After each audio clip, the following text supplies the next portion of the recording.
Hey folks, thanks for tuning in again. You're at Off-Road Stuff. Excuse me while I catch my breath. Been rolling around on the ground underneath here. Got some of this prep work done before I decided to turn the camera on. So today, I don't know if you guys can tell, for those of you that have been following along, you probably know what's going on here. So, got the transfer case back up here in the old tracker. Okay, well, it's not all the way. You can see I still gotta put some silicone on there and get it bolted together.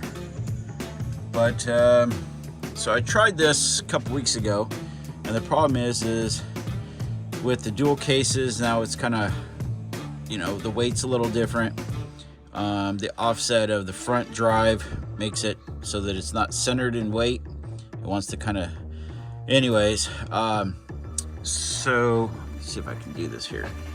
I tried just putting the transfer case on top of the foot, and when I got it up, it would max out. So I put where these handy dandy tie downs. I went from the frame and underneath on both sides and held it up, and then I came in and I put the extension with the little foot on it with the obviously the Badlands off-road jack, and I got it up to about where I needed, but that foot is small. It's only like yay big, and the bottom, I built this little plate for the transfer case, so I had something flat, and it just slid off because I had to have, you got to have a little angle.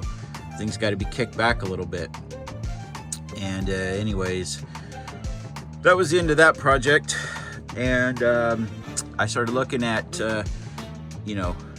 transmission jacks, and it was going to be around $300 for one that I'm probably going to use once or twice, or not very often at any rate.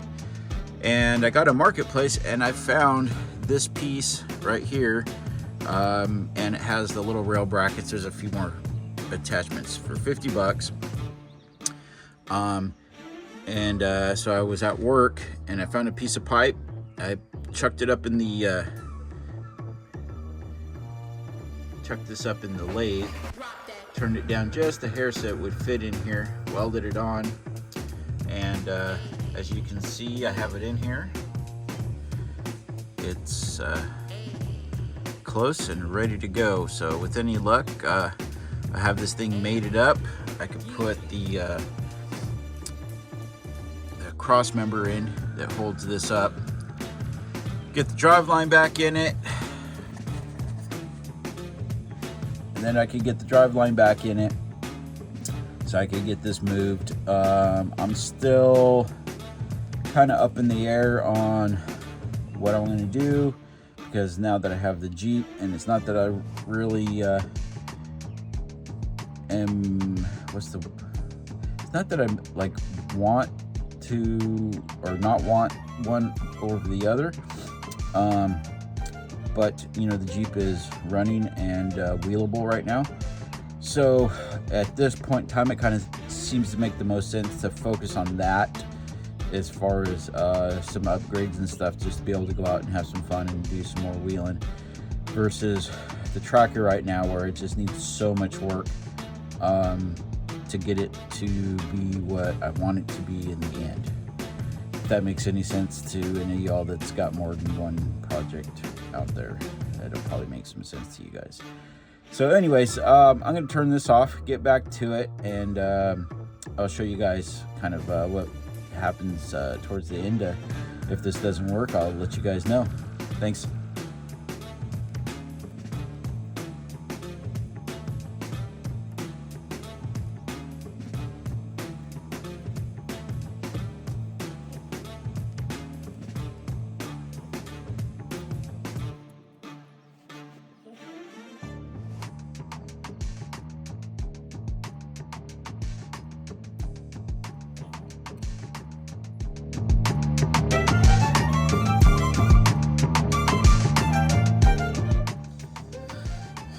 All right, so we got it in there, So what I ended up doing was everything worked great except for it had to rotate slightly to get the holes to line up. And this only has one axis. So I took the clamps off and I just stuck them back here. That way the transfer case couldn't slide off. So if I had to do this again, there'd be a couple things I'd do different. Is try to set this up in the manner that you can get some kind of side rotation. But other than that, it worked great. For the $50 I spent on this thing, it definitely made it worth it. All right, so we got the transfer case all bolted back in with the cross member, got the drive line put in. I didn't hook the shifters up, but I'm pretty sure it's in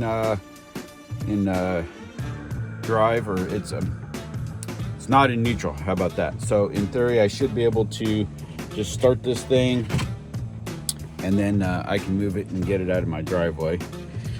So the moment of truth, let's get the key going. Ooh, that voltage gauge does not look promising. Ready?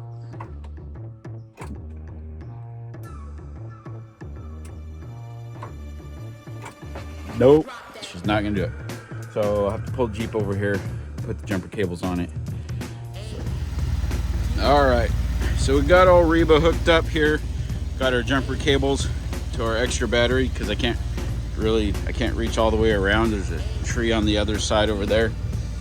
And now we got some good voltage. We're gonna cross our fingers.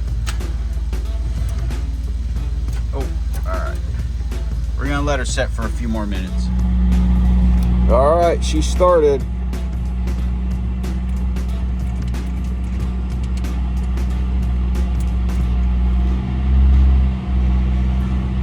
But there's no gear, so she might be low on transmission fluid. Damn it. Okay, well, I think we're just going to I think we're just gonna pull it back with the Jeep and stick it in the hole where the Jeep was for now, and I'm gonna have to top it off. I was afraid of that because she was leaking transmission fluid pretty good. That was part of the whole reason that I was going through this whole thing, was to try to fix that transmission leak. So anyhow,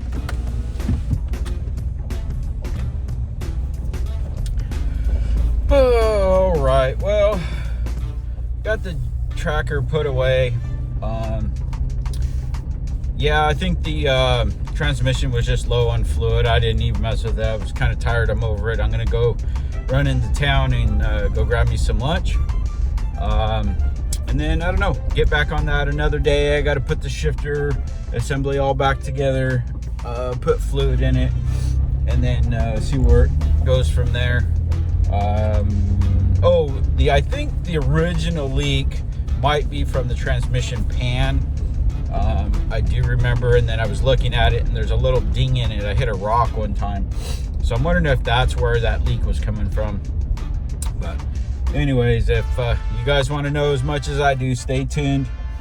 Don't forget, like, subscribe, share with your friends, ring the bell for notifications, and most importantly, be safe, go wheeling, have fun. See you guys later. Thank you.